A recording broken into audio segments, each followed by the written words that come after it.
अस्सलाम वालेकुम viewers, welcome back to my YouTube channel. और कैसे आप सब लोग, उम्मीद है खैरियत से होंगे, ठीक ठाक होंगे। और आज मैं आपके साथ इंतहाई मज़ेदार किस्म की आलमंड केक की रेसिपी शेयर करूंगी। और ये वाला केक जब आप अपने घर में बनाएंगे और खाएंगे और चाय के साथ अपने मेहमानों को सर्व करेंगे तो मतलब ये किसी बेकरी से कम आप लोगों को ये केक नहीं लगेगा। इतना सॉफ्ट, इतना मॉइस्ट ये केक बनता है। और विदाउट बीटर, विदाउट अवन, घर के बेसिक सी चीज़ों के साथ हम इस केक को बनाएंगे। तो चलें बातों में वक्त को ज़ाया किए बिना हम इस मज़ेदार से आलमंड केक की रेसिपी को स्टार्ट करते हैं। तो चलें सबसे पहले तो जिसमें हमने केक को बेक करना है उसको रेडी कर लेते हैं। और यहाँ पे मैंने केक मोल्ड ले लिया था। अगर आप लोगों के पास इस तरह के बर्तन नहीं है तो जो भी घर में आप लोगों के चाय बनाने वाली पतीली होती है आप उसमें भी केक बना सकते हैं। तो केक मोल्ड रेडी हो गया था, उसको मैंने साइड पे कर दिया। और यहाँ पे मैंने कुछ बादाम ले लिए थे, इसको मैंने घंटा डेढ़ घंटा पहले भिगो के रख दिया था ताकि ये सॉफ्ट हो जाए और काटने में आसानी रहे। तो इस तरह मैं सारे बादामों के 2-2 पीस कर लूँगी। आप चाहें तो इससे भी बारीक स्लाइस कर सकते हैं, क्योंकि भिगोने के बाद ये इतने ज़्यादा सॉफ्ट हुए होते हैं कि इनको ईज़िली काटा जा सकता है। अभी यहाँ पे मैंने थोड़े से बादाम और लिए हैं, तकरीबन 14-15 बादाम होंगे। इनको मैंने मिक्सी जार में डाल के पाउडर बना लिया है। बहुत बारीक पाउडर नहीं है, थोड़ा सा मोटा मोटा सा ही मैंने इनको रखा है। आप चाहें तो इनको चॉपर में भी चॉप कर सकते हैं। अभी इसे भी साइड पे कर देते हैं, इसको हम बाद में इस्तेमाल करेंगे। अब मैंने उसी मिक्सी जार में चीनी ऐड की है और यहाँ पे मैंने हाफ़ कप चीनी ली है। 2 अंडे लिए हैं, बहुत बड़े साइज़ के अंडे थे मेरे पास इसलिए मैंने 2 ही लिए हैं। अगर छोटे साइज़ के अंडे हैं तो आप लोग 3 लीजिएगा।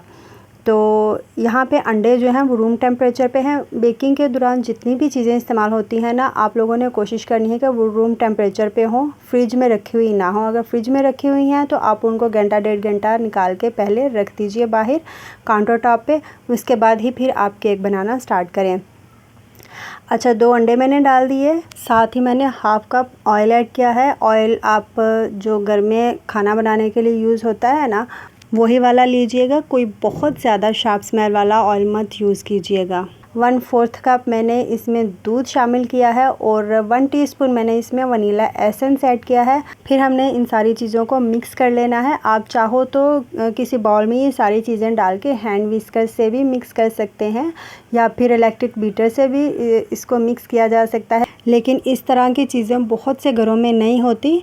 और ये वाली जो मशीन है ये ऑलमोस्ट हर घर में ही होती है, तो आप लोग इसका इस्तेमाल कर सकते हैं। और यहाँ पे हम 2 मिनट के लिए मशीन को चलाएंगे 30-30 सेकंड के वक्फे से। अब यहाँ पे ड्राई इंग्रेडिएंट्स ले लेते हैं, जिसमें मैंने 1 कप मैदा लिया है, 1 टीस्पून मैंने इसमें शामिल किया है बेकिंग पाउडर और साथ ही हाफ़ टीस्पून इसमें जाएगा बेकिंग सोडा। अगर तो आप लोगों के पास बेकिंग पाउडर है तो उसके साथ बेकिंग सोडा ज़रूर शामिल कीजिएगा, उससे केक बहुत अच्छी तरह से फूलता है।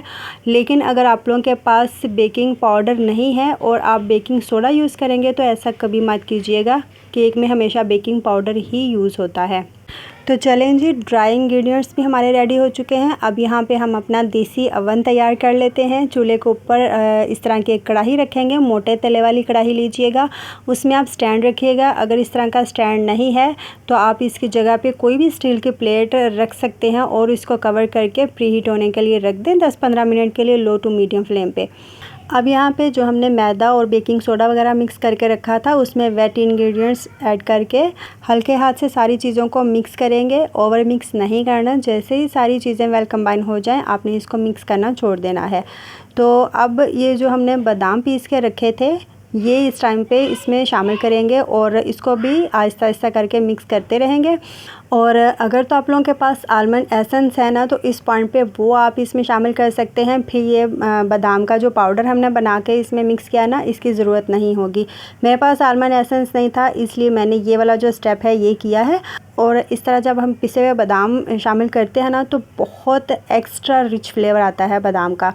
तो यहाँ पे सारी चीज़ें अच्छे से मिक्स हो चुकी हैं। एक दफ़ा स्पैचुला इसमें चला देंगे ताकि अगर कोई नीचे मैदा वगैरह या कोई ड्राई इंग्रेडिएंट्स रह गए हैं तो वो अच्छे से मिक्स हो जाए।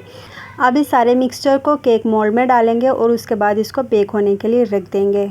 तो इसी पॉइंट पे अगर तो ये वीडियो आप लोगों को ज़रा सी भी अच्छी लग रही हो तो इसको एक लाइक ज़रूर दीजिएगा, क्योंकि बाद में फिर आप लोग लाइक करना भूल जाते हैं। इसीलिए मुझे हर वीडियो में आप लोगों को याद करवाना पड़ता है कि वीडियो को लाइक भी कर दिया करें और कमेंट भी किया करें कि मेरी वीडियोज़ आप लोगों को कैसी लगती हैं। और यहाँ पर जितने भी नए देखने वाले हैं उनसे भी मेरी रिक्वेस्ट है कि वो मेरे चैनल को सब्सक्राइब करना मत भूलें। तो यहाँ पे 2-3 दफ़ा इसको टैप टैप करेंगे ताकि जितने भी इसमें एयर बबल्स अगर बन गए हैं तो वो रिमूव हो जाए।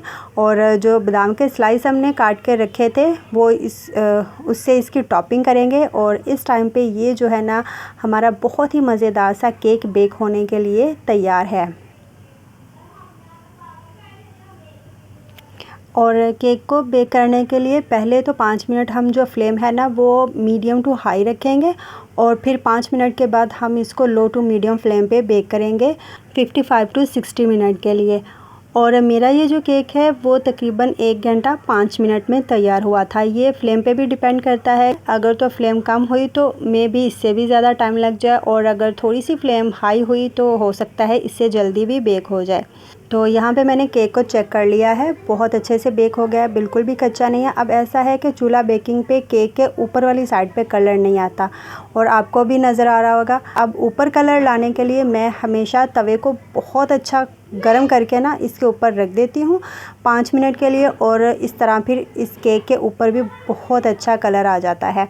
अब हम इस केक को निकालेंगे और कूलिंग रैक के ऊपर रख देंगे थोड़ी देर के लिए ताकि रूम टेम्परेचर पे आ जाए।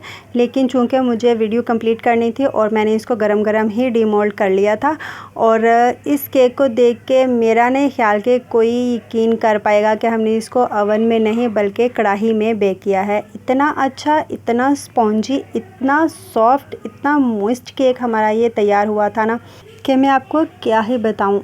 आप लोगों को देखने से ही लग रहा होगा कि कितना सॉफ्ट और कितना मज़े का केक है। और नीचे वाली साइड से भी देखें कितना अच्छे से बेक हुआ है, कहीं से भी जला हुआ नहीं है। और कलर देखें इसका कितना शानदार है, ऊपर से नीचे से एक ही जैसा कलर है। अब इस केक को बेकरी जैसी लुक और शाइन देने के लिए इसके ऊपर मैं हल्का सा हनी स्प्रेड कर दूंगी। अगर आप लोगों के पास कोई जैम है तो आप वो भी थोड़ा सा पानी मिक्स करके लगा सकते हैं। मेरे पास हनी था तो मैंने वही लगा दिया। अब ये देखें ये केक कितना ज़बरदस्त लग रहा है, कितना मज़े का आ रहा है ना सबके मुंह में पानी। तो बस आप लोग भी फटाफट से जाएं अपने किचन में और इस बहुत ही मज़ेदार से केक को बनाएं। इतनी इजी रेसिपी है, इतनी आसानी से ये बन जाता है, बिल्कुल भी मुश्किल नहीं है इस केक को बनाना। और खाने में तो मैं आपको क्या ही बताऊं, इतना मज़े का इसका टेस्ट था ना, बादाम भर भर के मुंह में आ रहे थे। और जो हमने बादाम पीस के इसके अंदर डाले थे ना उससे बहुत मज़े का इसका फ्लेवर निकल के आया था। तो यहाँ पे देखें आप लोगों को यकीन हो रहा है कि इसको हमने कढ़ाई में बनाया है। कितना फ्लफ़ी, कितना सॉफ्ट है ये केक।